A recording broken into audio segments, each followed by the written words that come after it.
My dear students, welcome to the channel हमारी academy. और आज हम कर रहे हैं part 5 of computational thinking and programming 1, जो कि हमारी यूनिट 2 है, क्लास 11 कंप्यूटर साइंस की। इसके पहले हमने 4 पार्ट बना लिए हैं। जिन भी बच्चों ने उन्हें 4 पार्ट को नहीं देखा है तो आप डिस्क्रिप्शन में जाके उन 4 पार्ट्स को देख सकते हैं। तो आज का ये पार्ट हम शुरू करते हैं। चलिए बढ़ते हैं। तो आज के इस वीडियो में हम पढ़ने वाले हैं expression, statement, type conversion and input output. ठीक है, ये हमारा टॉपिक है। आप सिलेबस से यदि मैच करेंगे तो आपको एज इट इज वहां पे मिल जाएगा। तो इसमें हम क्या क्या कवर करने वाले हैं? प्रेसिडेंस ऑफ ऑपरेटर्स, ठीक है, जो ऑपरेटर प्रेसिडेंस क्या होता है वो हम देखेंगे। एक्सप्रेशन क्या होता है वो देखेंगे। इवोल्यूशन ऑफ एक्सप्रेशन देखेंगे कि एक्सप्रेशन किस तरीके से इवोल्यूट किया जाता है। पाइथन स्टेटमेंट की एक पाइथन स्टेटमेंट क्या होता है। इसके बाद हम देखेंगे टाइप कन्वर्जन, दोनों। एक्सप्लिसिट टाइप कन्वर्जन क्या होता है, इम्प्लिसिट टाइप कन्वर्जन क्या होता है, दोनों देखेंगे। इसके बाद एक्सेप्टिंग डेटा एज इनपुट, यदि हमको यूजर से इनपुट लेना है तो क्या यूज करते हैं, और यदि हमारा जो भी आउटपुट आया उसको हम किस तरीके से डिस्प्ले करते हैं पाइथन में, वो भी हम देखेंगे। तो ये सारे टॉपिक आज हम कवर करने वाले हैं। होप आपको बाकी के 4 वीडियोस अच्छे लगे होंगे, और ये हमारा 5वां वीडियो भी आपको अच्छा लगे तो आप चैनल को सब्सक्राइब कर सकते हैं, और वीडियो पसंद आए तो वीडियो को लाइक जरूर कर दें। और हाँ, यदि कोई भी आपको कंफ्यूजन रहता है तो आप कमेंट सेक्शन में पूछ सकते हैं, वहां मैं आपको वहीं के वहीं रिप्लाई कर दूंगा। ठीक है, और ये जो पीडीएफ है, यदि आपको इसको चाहिए है तो आप टेलीग्राम चैनल को ज्वाइन कर लीजिए, वहां पे मैं इसको शेयर करता हूँ।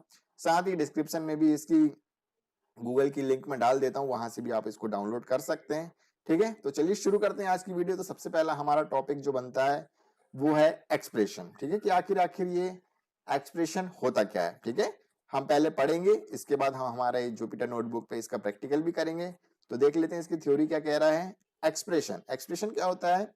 N expression is defined as a combination of constant, variable and operator. ठीक है, कांस्टेंट, वेरिएबल्स और ऑपरेटर का जो कॉम्बिनेशन होता है उसे हम क्या कहते हैं? एक्सप्रेशन। ठीक है, कांस्टेंट आपको पता ही है, कोई भी नंबर वगैरह होता है उन सबको हम क्या कहते हैं?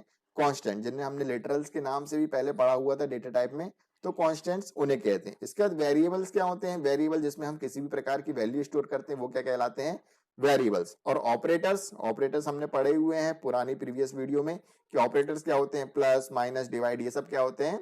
ऑपरेटर्स होते हैं। तो यदि ये तीनों के कॉम्बिनेशन को हम लेते हैं एक साथ, तो उस तीनों को इकट्ठे कॉम्बिनेशन को हम क्या बोलते हैं? एक्सप्रेशन। ठीक है, अभी हम नीचे देखेंगे उनके एग्जांपल की आखिर एक्सप्रेशन दिखता कैसा है। An expression always evaluates a value. ठीक है, और जो एक्सप्रेशन होता है वो सॉल्व होता है तो हमेशा उसकी एक क्या होती है? वैल्यू होती है। जैसे हम मैथ्स में करते थे ना, कोई इक्वेशन ली होती थी, उसको सॉल्व करते थे तो हमको एक आंसर मिलता है। सेम एक्सप्रेशन भी क्या होता है, उसमें बहुत सारे क्या रहते हैं? वेरिएबल रहते हैं, कांस्टेंट रहते हैं, ऑपरेटर्स रहते हैं, और वो सॉल्व होते हैं तो हमें क्या मिलती है? एक पर्टिकुलर वैल्यू। तो उसे ही क्या कहा जाता है? एक्सप्रेशन, जो किस किस से मिलकर बनता है? कांस्टेंट, वेरिएबल्स या ऑपरेटर। ठीक है, एक एक्सप्रेशन में क्या होते हैं? कांस्टेंट्स हो सकते हैं, वेरिएबल्स हो सकते हैं, और ऑपरेटर्स हो सकते हैं। ठीक है, अब आगे बढ़ते हैं। A value or a stand alone variable is also considered as expression। ठीक है, ये ध्यान में रखने वाली चीज है। ये एक सिंगल वैल्यू गिवन है, मान लो लिखा है 10 लिखा हुआ है, या 11 लिखा हुआ है, या 4 लिखा हुआ है, तो वो सिंगल वैल्यू बिना वेरिएबल या बिना ऑपरेटर के वो सिंगल वैल्यू भी अपने आप में क्या कहलाता है? एक एक्सप्रेशन। उसे भी हम क्या कहेंगे? एक एक्सप्रेशन कहेंगे। ठीक है, या फिर एक वेरिएबल है अकेला, या हम सपोज करो कि हमने ए वेरिएबल लिया है, ए या बी या सी, तो वो वेरिएबल भी अपने आप में क्या कहलाएगा? एक एक्सप्रेशन कहलाएगा। भले ही उसके साथ कोई कांस्टेंट हो या ना हो, या वेरिएबल ऑपरेटर हो या ना हो, यदि एक अकेला क्या है हमारे पास वेरिएबल है तो वो भी अपने आप में क्या कहलाता है? एक एक्सप्रेशन कहलाता है। ठीक है, but most important thing, stand alone operator is not an expression. यदि प्लस लिखा हुआ है, माइनस लिखा हुआ है, डिवाइड लिखा हुआ है, यदि सिंगल ऑपरेटर ही ऑपरेटर है तो हम उसे कभी भी एक्सप्रेशन नहीं बोलेंगे। एक्सप्रेशन हम सिर्फ तभी बोलेंगे या तो वो अकेला कांस्टेंट ही कांस्टेंट हो, या वेरिएबल ही वेरिएबल लिखा हो, या तीनों ही लिखे हो, तो हम उसको क्या बोलेंगे?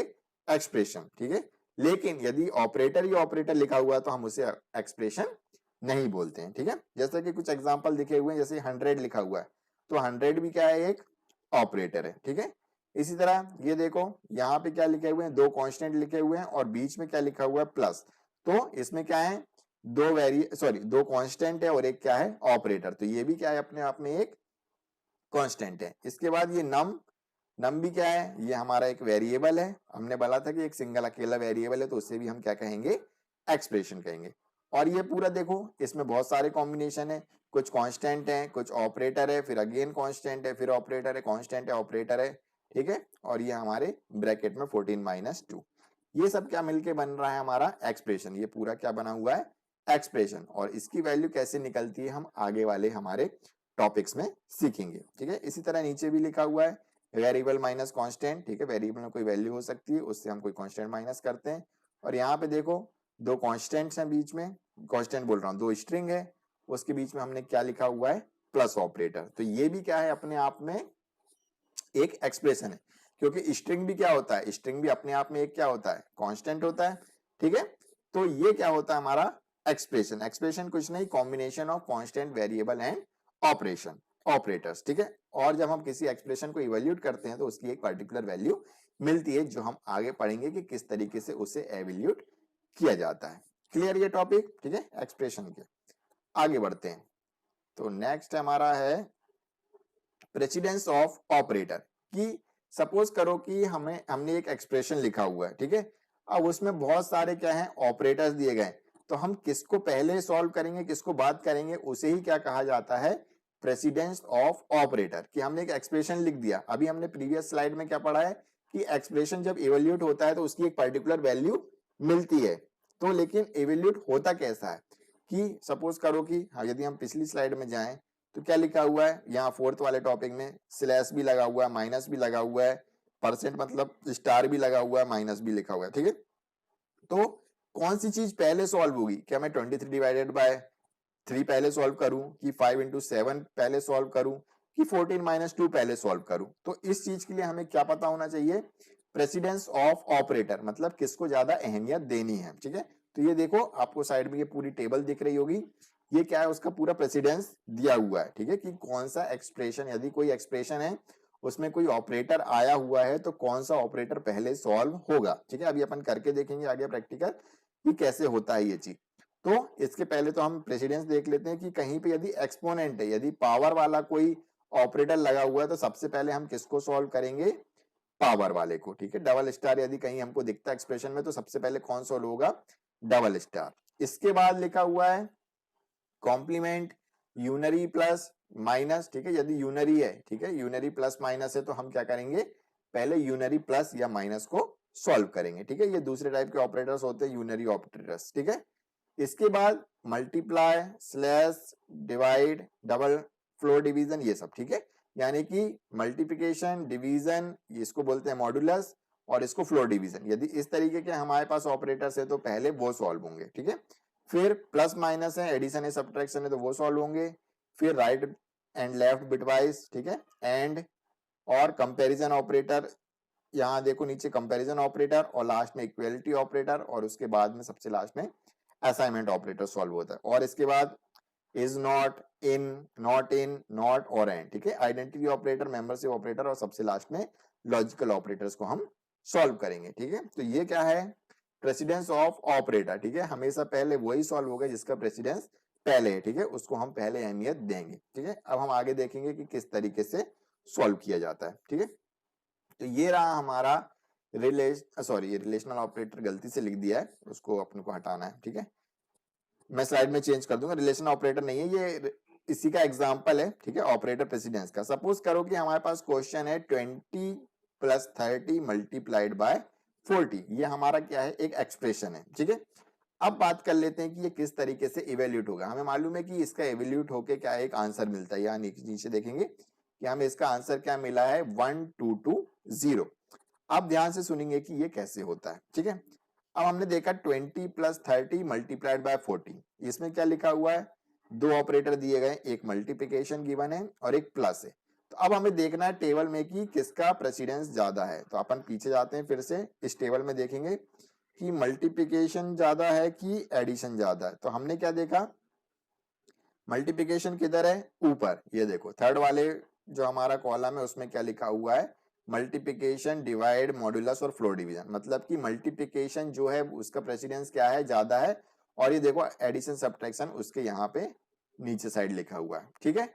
तो हमने क्या देखा कि मल्टीप्लिकेशन पहले लिखा हुआ, यानी कि मल्टीप्लिकेशन को पहले सॉल्व करना है और बाद में हम एडिशन और सब्ट्रैक्शन करेंगे। तो हमने ये ऑपरेटर प्रेसिडेंस टेबल का ही यूज किया है, ठीक है। तो हमने देखा कि प्लस भी है मल्टीप्लिकेशन भी है, तो पहले हम किसको सॉल्व करेंगे, मल्टीप्लिकेशन को, यानी कि हम पहले सॉल्व करेंगे 30 मल्टीप्लाइड बाय 14, ठीक है। ये ब्रैकेट हम लगाएं चाहे नहीं लगाएं, फिर भी ऑटोमेटिकली क्या होगा, ये मल्टीप्लाई को पहले से सॉल्व करेगा। ये तो समझाने के लिए लगाया, तो पहले क्या सॉल्व होगा, 30 मल्टीप्लाइड बाय 40। तो 30 मल्टीप्लाई बाय 40 का आंसर क्या होता है, 1200। और अब यदि 1200 आ गया है, तो अब हम क्या करेंगे, जो बीच में ऑपरेटर लगा है यानी कि प्लस, ठीक है। क्योंकि इसमें प्लस ही बचा है तो हमने प्लस किया, लेकिन एक और मल्टीप्लाई होता तो हम पहले फिर से क्या करते, मल्टीप्लाई करते, क्योंकि प्लस और मल्टीप्लाई में किसका प्रेसिडेंस ज्यादा है, प्लस का। तो यहाँ इस केस में हमारे पास क्या बचा, प्लस ही बचा, तो हम क्या करेंगे अब प्लस, तो 120 प्लस 20 1220, ठीक है। और इससे रिलेटेड हम बहुत सारे क्वेश्चन करेंगे, क्योंकि वीडियो बहुत ज्यादा लेंदी हो जाता है, इसलिए मैं यहाँ पे एक्सप्लेन नहीं कर रहा हूँ, ठीक है। हम पर्टिकुलर टॉपिक जब हम रिवीजन करेंगे तो मैं इसके जितने भी क्वेश्चंस होंगे एनसीईआरटी के होंगे, चाहे हमारे सुमिता के होंगे, सुमिता अरोड़ा में दिए होंगे, वो सारे क्वेश्चंस हम अलग से लेंगे और उनको सॉल्व करने की कोशिश करेंगे, और इसमें भी हम करेंगे, सॉल्व भी करेंगे, ठीक है। तो यदि मैं जुपिटर नोटबुक पे यदि अपन चला के देख भी लें यहाँ पे अपन, तो किस तरीके का आउटपुट आता दिखाई देता हूँ कि ऑपरेटर प्रेसिडेंस कैसे वर्क हमारा करता है, ठीक है। हम ये जो दोनों के दोनों एग्जाम्पल है, दोनों करके देखेंगे कैसे ये इवेल्यूट हो रहे हैं और क्या रिजल्ट आ रहा है। वैसे तो हमें यहाँ पे भी पता चल गया है, एक बार और एग्जीक्यूट कर देता हूँ आप लोगों के लिए, ताकि आपको और ज्यादा क्लियर हो जाए। सपोज करो ये हमारा जुपिटर नोटबुक है, और अब हम यहाँ पे आईडी खुल चुकी है। मैं जाता हूँ फाइल, न्यू पे जाता हूँ, नाउ पाइथन 3 फाइल पे जाता हूँ, और जल्दी आ जाए मेरे भाई, हाँ ठीक है। सो ये आ चुका है। अब अपन करते हैं कुछ भी काम, इसमें 10 लिखा, इसमें लिखा प्लस, इधर लिखा 12, और लिखा स्टार, और लिखा 5, ठीक है। ये अपना क्या है, एक्सप्रेशन है, ठीक है। अब अपन क्या चाहते हैं, इसको इवेल्यूट करना चाहते हैं। यदि मैं इसको रन करता हूं तो मुझे आंसर मिलता है क्या, 70। अब ये 70 मिला कैसे, यदि मैं 10 प्लस 12 करता हूं तो कितना आता है हमारे पास, 120, और 120 में यदि 5 मल्टीप्लाई करूंगा, सॉरी, यदि मैं 12 प्लस 10 करता हूं तो कितना आने वाला है हमारे पास, 22, और 22 में यदि मैं 5 का मल्टीप्लाई करता हूं तो मुझे नहीं लगता कि कुछ और आंसर आएगा, ठीक है। यदि मैं यहाँ पे करके दिखाऊं आपको, 22 मल्टीप्लाइड बाय 5, तो क्या आने वाला है इसका आंसर, 110, ठीक है। लेकिन हमारा यहाँ पे 110 नहीं आया। क्यों नहीं आया, क्योंकि हमने क्या देखा है, ऑपरेटर प्रेसिडेंस, मतलब कि 12 इंटू 5 पहले सॉल्व होगा, 12 5 से कितना होता है 60, 12 5 से कितना होता है 60, और फिर क्या हुआ, ये प्लस 10 इसमें जुड़ा है, इसलिए क्या आया यहाँ पे 70 आया हुआ है, क्लियर। तो यहाँ पे हमने क्या देखा कि परसेंट और जो हमारा प्लस है उसमें किसका प्रेसिडेंस ज्यादा है, परसेंट का प्रेसिडेंस ज्यादा है। तो पहले क्या इवेल्यूएट हुआ हमारा, 12 मल्टीप्लाइड बाय 5, ठीक है, और जो भी आंसर आया उसमें क्या प्लस हुआ बाद में 70, इसलिए आंसर कितना आया 70, क्लियर है। नहीं तो क्या आना चाहिए था 110, लेकिन मैं चाहूं तो 110 भी ला सकता हूं, ठीक है। अब आप बोलेंगे सर कैसे लाएंगे, सपोज करो मैं इसको क्या करता हूँ, डिलीट कर देता हूं ताकि कंफ्यूजन ना हो, ठीक है। अपन क्या लिखा था, 10 प्लस 12 और मल्टीप्लाइड में क्या लिखा था 5। अब मुझे 110 चाहिए। अब मैं चाहता हूं कि जो 10 प्लस 12 है वो पहले इवेल्यूट हो। तो याद करो कि हमने मैथ्स में पढ़ा था बचपन में कि बॉडमास रूल, ठीक है, कि यदि किसी चीज में ब्रैकेट लगा रहता है तो वो क्या होता है, पहले सॉल्व होता है, ठीक है। तो हम यहाँ पे भी वही कर सकते हैं। यदि मैं इस वाले एक्सप्रेशन में क्या लगा दूं, क्या लगा दिया मैंने, ब्रैकेट, तो अब मैं उसको क्या कर सकता हूं, उसका प्रेसिडेंस बढ़ा सकता हूं, ठीक है। क्योंकि हमने ऑलरेडी पढ़ा है कि कोई भी एक्सप्रेशन में यदि ब्रैकेट लगा रहता है तो पहले कौन सॉल्व होता है, पहले ब्रैकेट सॉल्व होता है, ठीक है। तो इससे हमने क्या किया, उसके प्रेसिडेंस से ज्यादा किसका प्रेसिडेंस कर दिया, अब प्लस का प्रेसिडेंस कर दिया, ठीक है। और अब हम इसको रन करेंगे तो अब कितना आंसर आ जाएगा हमारा 110, समझ में आ गया। सो हमने यहाँ कुछ किया नहीं है। यदि यहाँ ये नॉर्मल लिखा होता तो पहले परसेंट एग्जीक्यूट होता, बाद में हमारा प्लस एग्जीक्यूट होता। लेकिन यदि हम चाहते हैं कि हमारा प्लस वाला जो लिखा हुआ है ऑपरेटर और हमारे जो नंबर्स लिखे हुए हैं वो पहले एग्जीक्यूट होता, हम उसको किस में लिख सकते हैं, ब्रैकेट में। क्योंकि ब्रैकेट में लिखी हुई चीजें क्या होती हैं, पहले एग्जीक्यूट होती है। क्योंकि सारे एक्सप्रेशन से, सॉरी, सारे ऑपरेटर से भी ज्यादा प्रेसिडेंस किसका रहता है, पैरेंथेसिस का, ठीक है। पैरेंथेसिस का जो प्रेसिडेंस होता है ऑपरेटर से भी ज्यादा होता है, तो हम जिसमें हम ब्रैकेट लगा देंगे वो पहले एग्जीक्यूट हो जाता है। क्लियर है? तो ये था हमारा ऑपरेटर प्रेसिडेंस, ठीक है। सेम ये वाला एक्सप्रेशन भी देख सकते हैं अपन। अब देखो इसमें थोड़ी कलाकारी है, ये वाला और समझने वाली चीज है। अब आप बोलोगे कि सर यदि दोनों के सेम प्रेसिडेंस वाले हमारे पास एक्सप्रेशन हो गए तो अब कौन सा पहले एग्जीक्यूट होगा, ठीक है। तो जैसे हमने देखा कि यहाँ पे क्या दिख रहा है अपने को, एक प्लस है और एक माइनस है। और यदि हम बात करें अपने टेबल की तो प्लस और माइनस कहाँ दिख रहा है आपको, first second third fourth column में दिख रहा है। एडिशन एंड सब्ट्रैक्शन यहाँ पे अपने को दिख रहा है। कहने का मतलब प्लस और माइनस की दोनों की प्रेसिडेंस क्या है, बराबर है। मतलब उनमें हम निर्णय नहीं ले सकते कि कौन सा पहले इवेल्यूट होगा, ठीक है। क्योंकि दोनों बराबर ही के हैं तो हम उनको किसको पहले दें किसको बाद में दें ये नहीं उनमें निकाल सकते कि कौन सा इवेल्यूट पहले होगा। तो इस केस में हमेशा आप याद रखेंगे कि जो लेफ्ट साइड रहेगा वो वाला हमारा पहले एग्जीक्यूट होगा। जो लेफ्ट साइड लिखा हुआ एक्सप्रेशन होगा वो हमारा पहले एग्जीक्यूट होगा, ठीक है। तो हमारी स्लाइड में देख लेते हैं लेफ्ट साइड कौन लिखा हुआ है।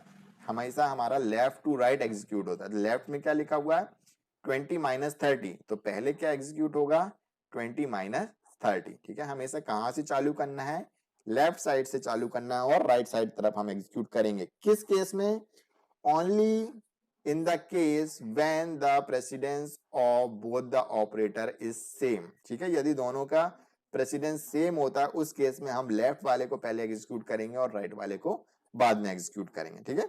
और यदि कम ज्यादा है तो हमें पता ही है किसको पहले एग्जीक्यूट करना है, जिसका प्रेसिडेंस ज्यादा है उसको पहले एग्जीक्यूट करेंगे और उसके बाद में जिसका कम है उसको बाद में करेंगे एग्जीक्यूट, ठीक है। तो यदि हम इसको करें करके देख लेते हैं। तो यदि मैं यहाँ पे लिखता हूं और इसको रन करता हूं तो पहले क्या आता है 20 माइनस 30। तो 20 में से 30 को यदि अपन माइनस करते हैं तो क्या आने वाला है, -10 आने वाला है। क्या आने वाला है -10। इसको रन करके भी दिखा देता हूं अपन इसको नीचे कि क्या होता है इसका आंसर -10। और -10 में यदि +40 कर दें तो क्या आ जाएगा हमारा आंसर जो यहाँ पे फर्स्ट लाइन में आया हुआ है। तो ये पूरे एक्सप्रेशन का आंसर क्या आ रहा है हमारे पास 20 माइनस 30 प्लस 40 का क्या आंसर आ रहा है 30, ठीक है। क्योंकि ये 30 माइनस 20 इवेल्यूट होके क्या आया है -10 और -10 में जब +40 क्या हुआ है ऐड हुआ है तो क्या आया हमारा -10। और यदि ये पहले एग्जीक्यूट हुआ होता तो रिजल्ट कुछ और होता, ठीक है। यदि 40 प्लस 30 पहले जुड़ जाता तो क्या होता 40 50 60 70 और -70 और +20 होता तो क्या होता -50 इसका आंसर आता। लेकिन ऐसा नहीं हुआ, ठीक है। यदि ऐसा करना है तो जैसा अभी अपन ने किया था कि क्या यदि हम चाहते हैं कि ये राइट वाला पहले चल जाए तो अपन इसमें ब्रैकेट लगा देंगे और रन करो तो क्या मिल रहा है अपने को -50, ठीक है। होप समझ में आ गया होगा, बहुत ही आसान है। बस अपने को वो टेबल ध्यान में रखना है कि भाई कौन से ऑपरेटर का प्रेसिडेंस पहले है, कौन से ऑपरेटर का प्रेसिडेंस बाद में है। बाकी आप सारे के सारे एक्सप्रेशन अपने आप से कर सकते हो, ठीक है। और इसकी प्रैक्टिस अपन और ज्यादा करेंगे, ठीक है। अभी के लिए इतना ही। मुझे लगता है कि कॉन्सेप्ट क्लियर हो गया होगा। अब अपन क्वेश्चंस उठाएंगे जब अपन इनको और भी ज्यादा डिटेल में करेंगे, ठीक है। कॉन्सेप्ट तो क्लियर हो गया आप लोगों का कि यदि हमारे पास कोई एक्सप्रेशन लिखा हुआ है तो हम किसको पहले हमेशा सॉल्व करेंगे जिसका प्रेसिडेंस ज्यादा है। और यदि सेम प्रेसिडेंस वाले आ जाते हैं तो जो लेफ्ट में लिखा हुआ है उसको पहले सॉल्व करेंगे। और किसी प्रेसिडेंस जिसका प्रेसिडेंस कम है, ठीक है, बेचारा कोई जो हमारा ऑपरेटर है वो कम प्रेसिडेंस वाला है, हम चाहते हैं कि भाई उसको आगे बढ़ाएं वो पहले एग्जीक्यूट हो जाए, तो उसको किसके अंदर लिख देना, साफ बात है उसको हम लिख देते हैं ब्रैकेट के अंदर। तो ये भी ध्यान में रखें कि यदि कोई चीज ब्रैकेट में लिखी है तो वो भले ही उसका प्रेसिडेंस कम हो ब्रैकेट में लिखी हुई चीजें पहले एग्जीक्यूट होंगी, पहले सॉल्व होंगी। Clear? Okay. So next topic है हमारा स्टेटमेंट, ठीक है। आखिर स्टेटमेंट होता क्या है? In Python statement is a unit of code that the Python interpreter can execute, ठीक है। जो पर्टिकुलर एक कोड लिखा रहेगा, यूनिट ऑफ कोड जो पर्टिकुलर आउटपुट देता है, एक लाइन लिखी हो, 2 लाइन लिखी हो, 3 लाइन लिखी हो, वो पूरा एग्जीक्यूट करता है इंटरप्रेटर और एक हमें आउटपुट देता है, उसे ही क्या कहते हैं स्टेटमेंट, ठीक है। लाइन ऑफ कोड जिसे हम कहते हैं वो क्या कहलाता है स्टेटमेंट, ठीक है। यूनिट ऑफ कोड, ठीक है। पूरी कोड की एक यूनिट को हम क्या कहते हैं स्टेटमेंट, ठीक है। जैसे कि यहाँ पे देखो सबसे पहले क्या लिखा हुआ है, x इक्वल टू 4, इसका मतलब ये कौन सा स्टेटमेंट है हमारा, असाइनमेंट स्टेटमेंट है, ठीक है। मतलब कि ये जो हमारा यूनिट ऑफ कोड है ये क्या कर रहा है, हमारा जो 4 वैल्यू है वो किस में असाइन हो रही है, x नाम के वेरिएबल में, ठीक है। तो ये हो गया एक हमारा यूनिट ऑफ कोड। अब दूसरा देखो हमने क्या किया दूसरी लाइन में, x टू दी पावर 3, यानी कि x डबल स्टार लगा यानी कि पावर 3, ये हमारा दूसरा यूनिट ऑफ कोड है। इसमें हमने क्या किया, ये जो x में वैल्यू थी वो कितनी हो जाए, पावर 3 हो जाए, यानी कि 4 इंटू 4 इंटू 4 हो जाए, और वो किस में स्टोर हो जाए, क्यूब नाम की वेरिएबल में स्टोर हो जाए। ये कौन सा स्टेटमेंट हो गया हमारा, ये भी असाइनमेंट ऑपरेटर है, क्योंकि यहाँ पे देखो लेफ्ट साइड में जो भी चीज है वो राइट साइड में जाके क्या हुई है, स्टोर हुई है। तो हमने असाइनमेंट ऑपरेटर का यूज किया इक्वल टू, तो ये असाइनमेंट स्टेटमेंट हो गया। थर्ड में हमने क्या किया, थर्ड में हमने प्रिंट फंक्शन का यूज किया है, और x जो भी हमारी वैल्यू उसको प्रिंट किया है, और कॉमा लगा के हमने क्यूब में जो चीज थी वैल्यू उसको प्रिंट किया है। तो ये कौन सा स्टेटमेंट हो गया हमारा, प्रिंट स्टेटमेंट, ठीक है। तो ये जो पूरे जो हमारे यूनिट ऑफ कोड्स थे हमने क्या किया, इनको लिखा है, जो क्या होंगे, जो इंटरप्रेटर क्या करेगा, लाइन बाय लाइन एग्जीक्यूट करेगा, और इन्हें ही हम क्या कहते हैं, स्टेटमेंट कहते हैं, ठीक है। इन्हें ही हम क्या कहते हैं, स्टेटमेंट्स कहते हैं, या जिन्हें हम क्या कहते हैं, सिंगल लाइन ऑफ कोड, ठीक है। जो सिंगल लाइन ऑफ कोड रहते हैं, और यही सिंगल लाइन ऑफ कोड मिलके क्या बनते हैं, प्रोग्राम, ठीक है। तो ये हमारे जो हमारे इंडिविजुअल जो single single unit of code है उसे ही हम क्या कह देते हैं, स्टेटमेंट कह देते हैं। क्लियर। तो जो कहीं पे भी प्रोग्राम लिखा रहेगा तो उसकी हर एक लाइन को हम क्या बोल देते हैं, स्टेटमेंट, कि ये स्टेटमेंट है इसका आउटपुट क्या आएगा, ये स्टेटमेंट है इसका आउटपुट क्या आएगा। तो ये सारी चीजों को हम क्या बोलते हैं, स्टेटमेंट, ठीक है। तो प्रोग्राम की किसी भी एक लाइन को हम क्या कह देते हैं, statement. In Python a statement is a unit of code that the Python interpreter can execute, ठीक है। जो भी यूनिट ऑफ कोड है जो पाइथन इंटरप्रेटर एग्जीक्यूट कर सकता है उसे ही हम कहते हैं स्टेटमेंट, ठीक है। आगे बढ़ते हैं, इसमें कोई ज्यादा समझाने वाली चीज नहीं थी। अब बात कर लेते हैं एक्सेप्टिंग इनपुट डेटा, ठीक है।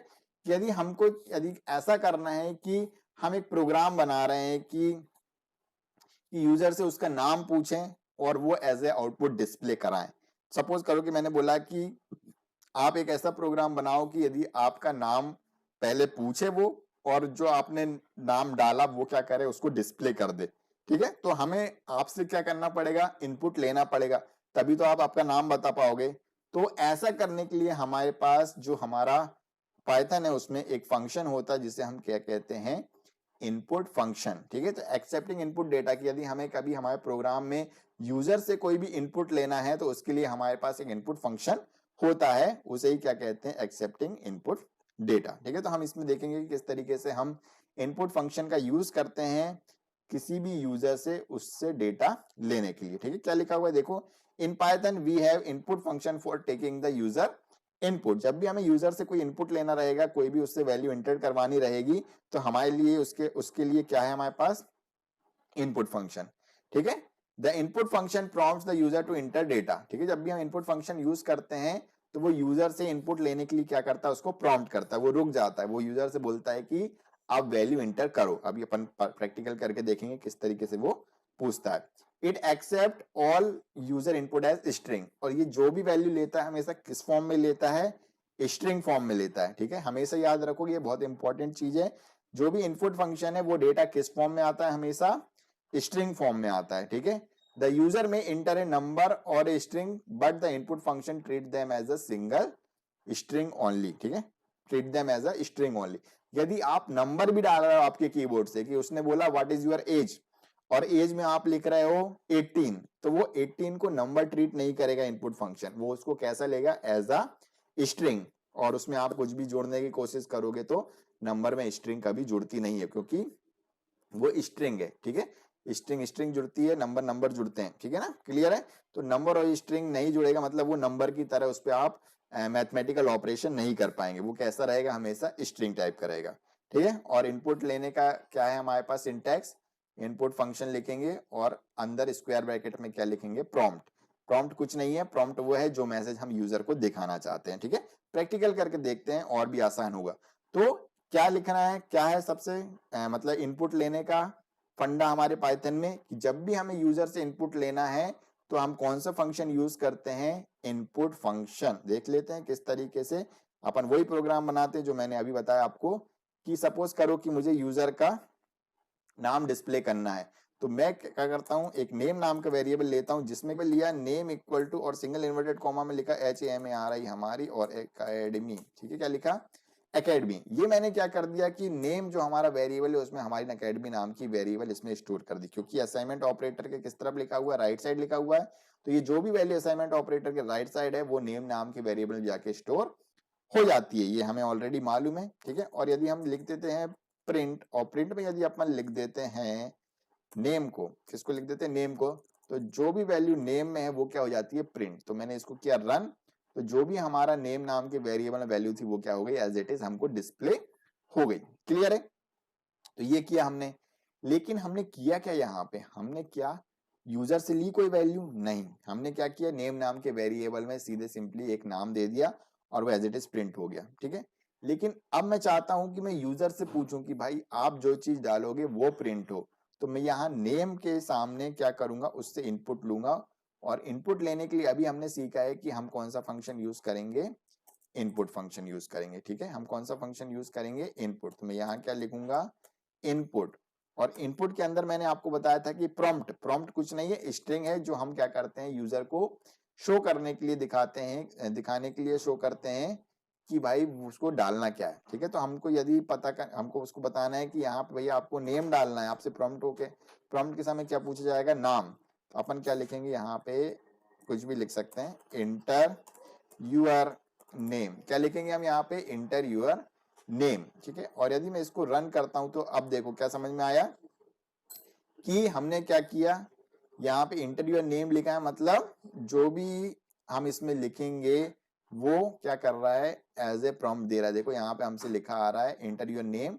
और उसके आगे बॉक्स बना लिखा आ गया, मतलब हमें यहाँ पे एक पर्टिकुलर वैल्यू देनी है। अब हम यहाँ पे कुछ भी लिख सकते हैं, ठीक है। सपोज करो मैंने लिखा YUGENDRA, ठीक है, और इसके बाद हम क्या दबाएंगे, एंटर, ठीक है, याद रखें एंटर दबाएंगे तभी हमको आउटपुट मिलेगा। यहाँ मैंने किया एंटर, तो यहाँ नीचे देखा क्या लिखा आ रहा है, योगेन, ठीक है। यहाँ पे योगेन क्यों लिखा आया, क्योंकि मैंने इनपुट यूजर से लिया और यूजर ने क्या दिया है, योगेन लिख के दिया है, ठीक है।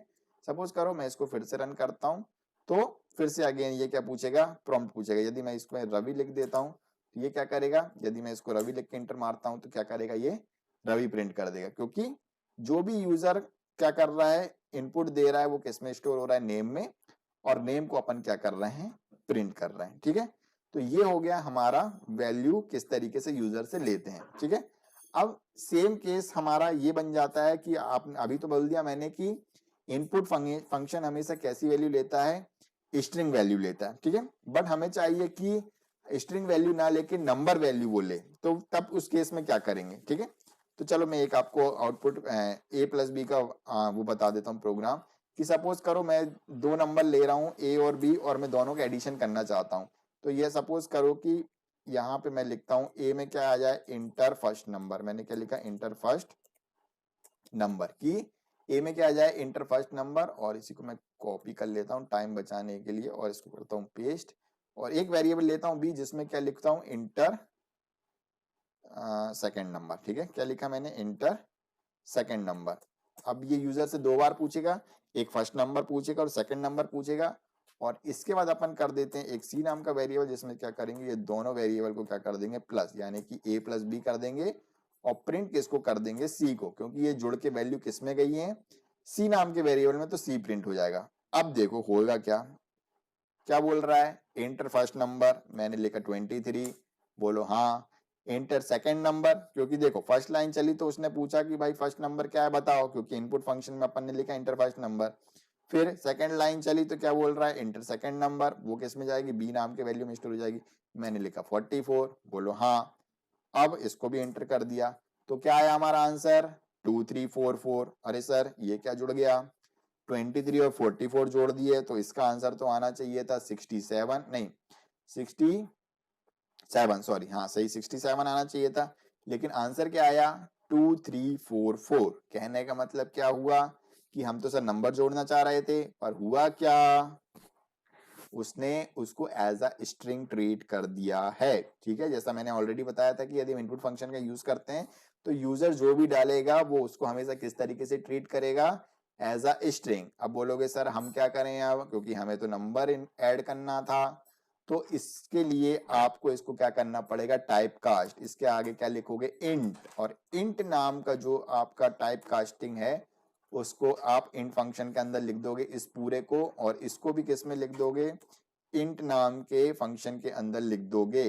अब ये जो दोनों वैल्यू हैं जो यूजर से ली गई थी वो दोनों की दोनों किस प्रकार की हो गई है, वो दोनों की दोनों इंटीजर प्रकार की हो गई है, यानी कि ए और बी में जो वैल्यू आई हुई है वो दोनों की दोनों ही इंटीजर टाइप की हो गई है।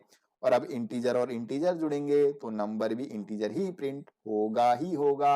तो चलिए इसको हम एग्जीक्यूट करके देखते हैं अगेन। तो हमने फर्स्ट नंबर डालने को बोला है तो हमने डाल दिया अगेन 23, और अगली बार हम जो पूछा गया उससे सेकंड नंबर तो हमने लिखा 32। अब ये जुड़ेगा तो नंबर ही आएगा इसका आउटपुट, ठीक है। तो इस तरीके से हमने क्या किया है, टाइप कन्वर्जन करके जो स्ट्रिंग वैल्यू थी उसको इंटीजर टाइप का बनाया है। इसी तरह हम किसी भी प्रकार का टाइप कन्वर्जन कर सकते हैं, आगे हम पढ़ेंगे, ठीक है। इसको बोलते हैं एक्सप्लिसिट टाइप कन्वर्जन, यानी कि हमने क्या किया है, जो उसका टाइप था उसको हमने बदल डाला तो वो हो गया एक्सप्लिसिट टाइप कन्वर्जन। और कई बार क्या होता है, पाइथन खुद अपने आप से टाइप चेंज कर देता है तो उसे कहते हैं इम्प्लिसिट टाइप कन्वर्जन, जो आगे आने वाली स्लाइड्स में हम पढ़ने वाले हैं। क्लियर है। तो ये जुड़ क्यों गए, क्योंकि अभी हमने उनको क्या कर दिया, स्ट्रिंग को क्या कर दिया है, इन फंक्शन का यूज करते हुए इसको टाइप कास्ट कर दिया तो वो इंटीजर टाइप की वैल्यू में कन्वर्ट हो गया है। और यदि हम इंट नहीं लिख रहे थे तो वो क्या आता, 2332 आता, क्योंकि वो उसको स्ट्रिंग ट्रीट करता और स्ट्रिंग जुड़ती, और स्ट्रिंग जुड़ती तो क्या आता 2332। वो नंबर जैसा नहीं जुड़ता, वो स्ट्रिंग जैसा जुड़ जाता। क्लियर, होप समझ में आ गया होगा। आगे की स्लाइड्स पे चलते हैं। डिस्प्लेइंग आउटपुट डेटा, ये तो अभी आपने पढ़ ही लिया है कि जो भी हमारा प्रोसेस होता है, कोई भी चीज जो हमारा क्या बोलते हैं, अभी अपन स्टेटमेंट एग्जीक्यूट होता है तो हम चाहते हैं कि जो भी आंसर आए उसको डिस्प्ले करें, तो उसके लिए हम कौन सा फंक्शन यूज करते हैं, प्रिंट फंक्शन। जैसा कि अभी हमने कोड में लगाया था, Python uses print function to output data to standard output device, ठीक है, to the screen. The function print evaluates the expression before displaying it on the screen, ठीक है। फंक्शन क्या करता है, पहले उसको एवेल्यूट करता है जो भी एक्सप्रेशन प्रिंट के अंदर लिखा रहता है, और फिर उसको क्या करता है, डिस्प्ले करता है स्क्रीन में, ठीक है। Outputs are complete line and then move to the next line for subsequent output, ठीक है। और आउटपुट करता है कंप्लीट लाइन को और फिर वो नेक्स्ट लाइन पे जाता है, ठीक है। और सिंटेक्स क्या है, प्रिंट रहता है, प्रिंट के अंदर वैल्यू रहती है, ठीक है। और हम क्या कर सकते हैं, कुछ सेपरेटर या एंड फंक्शन एंड पैरामीटर्स का देख के हम जो हमारा आउटपुट है उसको और भी अच्छा कर सकते हैं। क्लियर है। तो इस तरीके से हम क्या करते हैं, प्रिंट फंक्शन का यूज करके क्या करते हैं, आउटपुट देते हैं, ठीक है। जैसे कि एक सिंपल सा एग्जांपल यदि मैं आपको यहीं कहीं लिख के बताता हूं, तो अपन यदि इसको रन कर दें इस खाली को तो ये खाली होगी, ठीक है।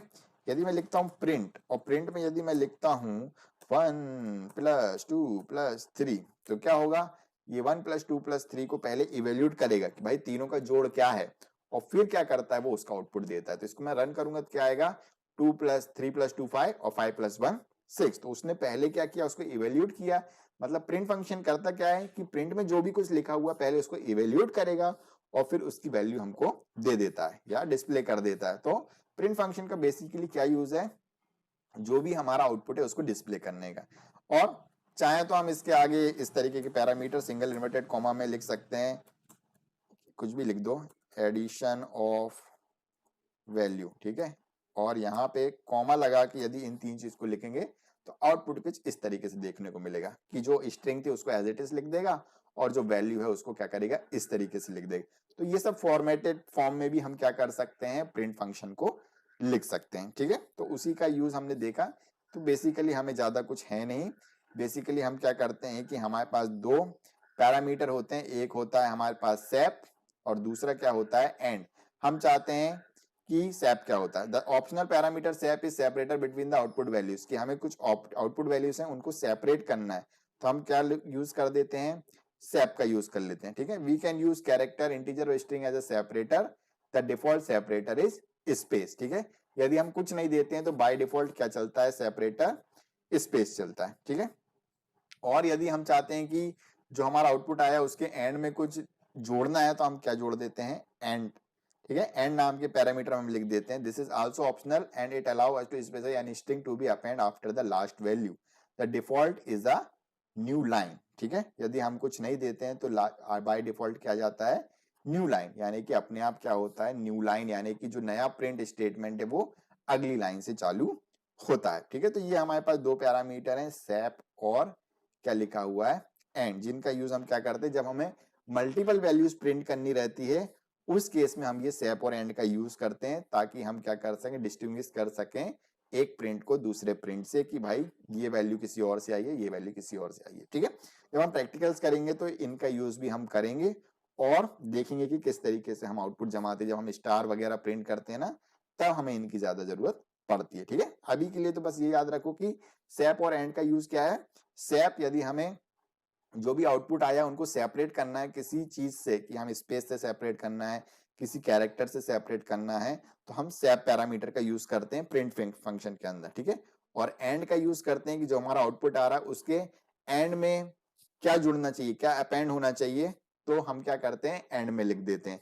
तो बाय डिफॉल्ट क्या होता है, नेक्स्ट लाइन, की बाय डिफॉल्ट क्या होता है कि जो हर एक आउटपुट रहता है वो कहाँ आता है, नेक्स्ट लाइन में आता है, उससे चिपक के नहीं आता। ठीक है, तो ये एंड है और एक सेप है। ठीक है, तो ये हमारा था इनपुट और आउटपुट डेटा, कि हम किस तरीके से यूजर से इनपुट लेते हैं और किस तरीके से हम डिस्प्ले करते हैं किसी भी चीज को पाइथन में, वो ये था। ठीक है, आगे बात करते हैं हमारा नेक्स्ट टॉपिक, जो कि है इम्प्लिसिट टाइप कन्वर्जन, जो कि मैंने अभी आपको बताया था, इम्प्लिसिट और एक्सप्लिसिट। अभी हम डिटेल में पढ़ लेते हैं। ठीक है, इम्प्लिसिट टाइप कन्वर्जन क्या होता है, टाइप कन्वर्जन मतलब एक डेटा टाइप को हम दूसरे डेटा टाइप में बदलने को क्या कहते हैं, टाइप कन्वर्जन। मतलब कोई चीज इंटीजर टाइप की है तो हम उसको फ्लोट में बदल सकते हैं, या कोई और डेटा टाइप में बदल सकते हैं, स्ट्रिंग में बदल सकते हैं, या स्ट्रिंग है तो उसको नंबर में बदल सकते हैं। तो कोई भी एक डेटा टाइप को दूसरे डेटा टाइप में बदलने को ही क्या कहते हैं, टाइप कन्वर्जन। ठीक है, लेकिन हम ये टाइप कन्वर्जन क्या है, दो तरीके से कर सकते हैं। एक होता है इम्प्लिसिट टाइप कन्वर्जन और दूसरा होता है एक्सप्लिसिट टाइप कन्वर्जन। ठीक है, पाइथन में भी दो प्रकार के टाइप कन्वर्जन होते हैं, एक होता है इम्प्लिसिट टाइप कन्वर्जन और दूसरा होता है एक्सप्लिसिट टाइप कन्वर्जन। अब देख लेते हैं लाइन बाय लाइन दोनों के बारे में। इम्प्लिसिट टाइप कन्वर्जन, ठीक है, इम्प्लिसिट मतलब कि क्या होता है कि पाइथन क्या करेगा, खुद अपने आप से टाइप चेंज कर देता है किसी पर्टिकुलर वैल्यू का या वेरिएबल का, तो उसे क्या कहते हैं हम, इम्प्लिसिट टाइप कन्वर्जन। क्या कहते हैं, इम्प्लिसिट टाइप कन्वर्जन। यदि पाइथन जो इंटरप्रेटर है वो खुद क्या करता है, टाइप को क्या कर देता है, कन्वर्ट कर देता है खुद से, तो वो कहलाता है इम्प्लिसिट टाइप कन्वर्जन। ठीक है, अभी अपन एग्जीक्यूट करके देखेंगे किस तरीके से करता है वो, और हम उसमें कुछ हस्तक्षेप नहीं करते हैं। ठीक है, हम उसको नहीं बोलते हैं कि भाई ये चेंज करो उसमें, जैसे अभी अपन ने क्या किया था पिछले बार, अभी पिछली स्लाइड में हमारे पास इनपुट टाइप की वैल्यू थी, वो स्ट्रिंग टाइप की आ रही थी, उसको इंटीजर में कन्वर्ट कर दिया था। कब हुआ था वो, जब हमने उसको इनपुट फंक्शन के अंदर लिखा था, तो वो होता है एक्सप्लिसिट। लेकिन इम्प्लिसिट में क्या होता है, वो जो इंटरप्रेटर रहता है खुद ही क्या कर देता है, वैल्यू को क्या कर देता है, उस टाइप की कर देता है। ठीक है, तो चलो एग्जीक्यूट करके दिखाता हूं। मतलब इम्प्लिसिट में क्या होगा कि वो खुद से क्या करेगा, चेंज कर देगा, वो क्या कहलाता है, एक्सप्लिसिट टाइप कन्वर्जन। ठीक है, तो आ जाते हैं हमारे पाइथन जुपिटर नोटबुक पे। अब देखो यहाँ पे किस तरीके से होता है, मैं इसको डिलीट कर देता हूं। अब सपोज करो कि मैं ए में वैल्यू ले रहा हूं 10, मैंने क्या वैल्यू ली, ए में 10, और बी में क्या वैल्यू ले रहे हैं अपन 12.5। ठीक है, तो अपने को क्या यहाँ पे देखने को मिल रहा है, जो ये है वो किस तरीके का है, इंटीजर टाइप की वैल्यू है, ए में किस तरीके की वैल्यू इंटीजर, और बी में किस तरीके की वैल्यू है, फ्लोट टाइप की। ठीक है, एक इंटीजर टाइप की वैल्यू है और एक फ्लोट टाइप की वैल्यू। अब यदि मैं सपोज करो कि मैं सी इक्वल टू लिखता हूं ए प्लस बी, यानी कि सी में क्या हो जाए, जो भी ए प्लस बी है जुड़ के क्या हो जाए, सी में स्टोर हो जाए, और मैं सपोज करो प्रिंट करता हूं वैल्यू किसकी, सी की। ठीक है, तो हमें क्या मिलता है, अब मैं इसको करते तो पहले तो एग्जीक्यूट, क्या समझ में आया हमें, 22.5, क्या आया इसका आउटपुट 22.5। बट हुआ क्या, ए में कैसी वैल्यू थी, ए टाइप की थी, सॉरी इंटीजर टाइप की थी, बी में कैसी है, फ्लोट टाइप की। तो ये सी जब जुड़ा,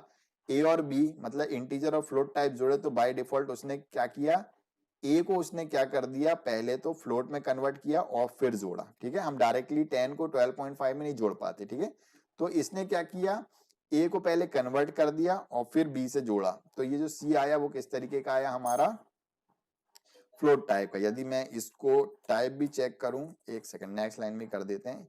यदि मैं एक और आउटपुट इसमें प्रिंट करूं कि मैंने लिखा कंट्रोल सी और इसमें लिखा मैंने टाइप और ब्रैकेट में लिख दिया इसके अंदर सी, तो ये बता देगा कि भाई ये जो आपका सी है वो किस टाइप का है। इसको रन करूंगा तो ये क्या बोल रहा है कि जो सी है वो किस तरीके का आया हमारा, फ्लोट टाइप का आया। किस तरीके का आया हमारा, फ्लोट टाइप का। तो ये क्या कहलाता है हमारा, इम्प्लिसिट टाइप कन्वर्जन। इम्प्लिसिट मतलब कि क्या किया, जो हमारा ए था जो 10 इंटीजर टाइप का, उसने क्या किया, उसको किस तरीके का बना दिया, खुद ही उसने फ्लोट टाइप का बना दिया और क्या कर दिया, किस में जोड़ दिया, बी में जोड़ दिया। तो ये क्या कहलाता है हमारा इम्प्लिसिट टाइप कन्वर्जन। इसमें हमें नहीं करना पड़ता, वो जो इंटरप्रेटर है खुद ही क्या कर देता है, उसका टाइप चेंज कर देता है पर्टिकुलर वैल्यू का।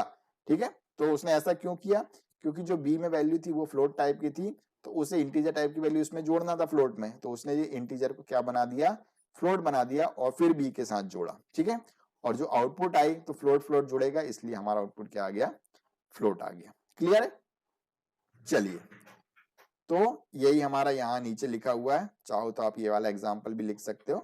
क्लियर, अब आगे बात करते हैं हमारे एक्सप्लिसिट टाइप कन्वर्जन की, जो मैंने ऑलरेडी आपको बता चुका है कि अब हम चाहते हैं कि इंटरप्रेटर खुद ना करे या हमें करना है, क्या करना है, टाइप को चेंज करना है। तो हम क्या करते हैं, कुछ फंक्शंस का यूज करते हैं जो क्या करते हैं, उसके डेटा टाइप को क्या कर देते हैं, चेंज कर देते हैं। ठीक है, सपोज करो कि अभी देखो अपन इसी में चल जाते हैं, सिंपली ये छोड़ो, प्रैक्टिकल से बहुत आसानी समझ में आएगा। कि सपोज करो कि ये जो 10 है, हमें मालूम है कि 10 किस तरीके का, इंटीजर टाइप का है। अब मुझे इस 10 को क्या बनाना है, यदि मैं अपन एक सेकंड चलो इसके आउटपुट को ही चेंज कर देते हैं। ठीक है, इसका सी का क्या है हमारा, सी का जो टाइप अभी हमारा क्या आ रहा है, फ्लोट टाइप का आ रहा है। किस तरीके का आ रहा है, फ्लोट टाइप का आ रहा है। लेकिन मैं चाहता हूं कि ये किस तरीके का बन जाए, इंटीजर टाइप का बन जाए। तो मैं इसको किस में लिख दूं, इंट फंक्शन के अंदर। किसके अंदर लिख दूं मैं, इंट फंक्शन के अंदर लिख दूंगा। तो ये किस तरीके का हो जाएगा हमारा, इंटीजर टाइप का बन जाएगा, क्योंकि जो सी है वो किस तरीके का, फ्लोट टाइप का आ रहा था। तो सी की जो वैल्यू मैंने उसको किस तरीके का बना दिया, इंटीजर टाइप का। अब यदि मैं इसको रन करूंगा तो क्या बोलेगा वो, सी किस तरीके का है, एक सेकेंड, सी में हमारी फ्लोट वैल्यू है, उसको मैंने क्या किया, इंटीजर टाइप का। वेट, इसको हम क्या करेंगे, पूरे को इंटीजर फंक्शन के अंदर लिखेंगे। एक सेकेंड, ये हो गया। इसको मैं किसके अंदर लिख देता हूं, इंट और ये। ठीक है, ये हो गया सी हमारा, और इसको ले लेता हूं डी में, एक डी नाम के नए वेरिएबल में ले लेता हूं। और अब अपन क्या करेंगे, डी को प्रिंट करेंगे। ठीक है, किया क्या, कुछ नहीं, जो भी सी में आई वैल्यू है उसको क्या किया अपन ने, टाइप कन्वर्ट कर दिया, और ये हुआ हमारा टाइप कन्वर्जन। ठीक है, जो भी हमारी सी में वैल्यू थी उसको हमने क्या किया, इंट नाम के फंक्शन में लिख के क्या कर दिया, कन्वर्ट कर दिया। अब ये जो इसमें से निकलेगी वैल्यू वो किस में स्टोर होगी, डी में। ठीक है, यहां तक तो क्या है, यहाँ कैसा है सी, यहाँ सी कैसा है, एस करके लिखता हूं, सी कैसा है, सी इज फ्लोट। यहाँ सी कैसा है, फ्लोट है। लेकिन यहाँ क्या किया अपन ने, सी चेंज टू, सी को किस में चेंज कर दिया, इंटीजर। किस में चेंज कर दिया, इंटीजर में। कैसे हो गया ये, क्योंकि इसको किसके अंदर रख डाल दिया, इंट नाम के फंक्शन में डाल दिया, और वो वैल्यू किस में आ गई, डी में। लेकिन अब यदि अपन डी को प्रिंट करेंगे तो इसका क्या आना चाहिए, हमारे पास डेटा टाइप इंट आना चाहिए। इसको मैंने रन किया तो ये क्या बोला कि जो आपका डी है उसका डेटा टाइप क्या आ गया, आपका इंट आ गया। ठीक है, और यदि आप इसको प्रिंट भी करेंगे ना डी को, तो वो पॉइंट में नहीं देगा, डी कैसा दे देगा, इंटीजर टाइप का। देखो डी कैसा देता है, प्रिंट डी। अब इसको रन करो, डी कैसा आया, 22। ठीक है, और यदि अपन चेंज नहीं करते तो देखो पहले कैसा आएगा। यदि सपोज करो मैं सी को प्रिंट करता ना, तो सी कैसा आता, 22.0 आता, क्योंकि वो कैसा था, फ्लोट टाइप का था। यहाँ मैं सी को प्रिंट करता हूं तो वो कैसा दिखाई देगा, 22.5। क्लियर, तो हुआ क्या, जो 22.5 था फ्लोट टाइप का आ रहा था, तो हमने उसको क्या किया, नेक्स्ट लाइन में कैसा चेंज कर दिया, इंटीजर टाइप का चेंज कर दिया, और डी नाम के वेरिएबल में स्टोर कर दिया। और डी को जब हमने प्रिंट किया तो 22 आया, और उसका टाइप भी क्या आया, इंट आया। ठीक है, और यदि मैं इधर ऊपर टाइप भी प्रिंट करा दूं सी का, तो सी का टाइप अपने को पता ही है, फ्लोट आ रहा था, तो यहाँ ऊपर से आएगा ये तो अब क्या देखेगा हमको, आउटपुट क्या आएगा 22.5, वो कौन सा है, फ्लोट है। और उसकी नेक्स्ट लाइन पे अपन ने इंट फंक्शन का यूज करके टाइप चेंज कर दिया, अब क्या हो गया, इंटीजर हो गया और आउटपुट क्या आ गया 22। तो हमने किया क्या, फंक्शन यूज किया, फंक्शन यूज किया तो क्या हुआ, वो उस टाइप का बन गया। सिंपली कुछ नहीं करना रहता, जिस टाइप का बनाना है वो फंक्शन लेके वो चीज उसमें डाल दो तो वो उस तरीके की बन जाती है। ठीक उसी प्रकार जैसे पिघले लोहे को अपन जिस सांचे में डालते हैं वो चीज बन जाती है ना, ठीक है। मॉड्यूल चीज का उसको क्या बोलते हैं, क्या बोलते हैं उसको, मोल्डिंग, ठीक है। मोल्डिंग में क्या होता है, जो पिघला लोहा अपन जिस सांचे में डाल देते वो वैसा बन जाता। सेम इंट फंक्शन में डालोगे तो वो वैल्यू इंटीजर टाइप की बन जाएगी, फ्लोट फंक्शन में डालोगे तो वो वैल्यू फ्लोट टाइप की बन जाएगी, ठीक है। स्ट्रिंग फंक्शन में डालोगे तो स्ट्रिंग टाइप की बन जाएगी। तो जैसा बनाना है उस फंक्शन में हम वैल्यू को डाल देते हैं तो वो उस टाइप की हो जाती है। और फंक्शन का यूज करके हम यदि टाइप को चेंज करते हैं तो वो क्या कहलाता है, टाइप कास्टिंग। इसलिए उसको क्या बोला जाता है, टाइप कास्टिंग, यानी कि उसको कास्ट कर दिया। जैसे लोहे को पिघला के कास्ट करते हैं ना, कास्ट आयरन, इसलिए तो बोला जाता है कि पिघला के उससे कुछ चीज बना है, कास्ट आयरन। कास्ट आयरन क्या होता है, ऐसा लोहा जिसको पिघला के कोई चीज बनाते हैं। इसी तरह टाइप कास्टिंग, कि कोई किसी प्रकार का था, उसको तोड़ मड़ोड़ के किस में डाल दिया, इंटीजर टाइप के सांचे में डाल दिया, तो उसमें से निकला तो वो इंटीजर टाइप का निकलेगा। क्लियर, चलो। और इसी को क्या कहते हैं, एक्सप्लिसिट। वो अपने आप नहीं हुआ, हमने फंक्शन का यूज किया तब हुआ, तो उसे कहते हैं एक्सप्लिसिट टाइप कन्वर्जन या टाइप कास्टिंग, ठीक है। चलो, और thanks for watching, don't forget to subscribe and share. Hope आपको समझ में आया होगा, बहुत ही इजी टॉपिक था और आसान टॉपिक था। वीडियो यदि पसंद आया तो लाइक करना बिल्कुल भी नहीं भूलना, सब्सक्राइब करना तो बिल्कुल भी नहीं भूलना, अपने फ्रेंड के साथ जरूर शेयर करना। और हाँ, ये जो पीडीएफ है मैं टेलीग्राम चैनल पर शेयर कर दूंगा, या आपको गूगल ड्राइव की लिंक इसके डिस्क्रिप्शन में मिल जाएगी। तो मिलते हैं नेक्स्ट वीडियो में, नेक्स्ट वीडियो तक के लिए good bye and take care.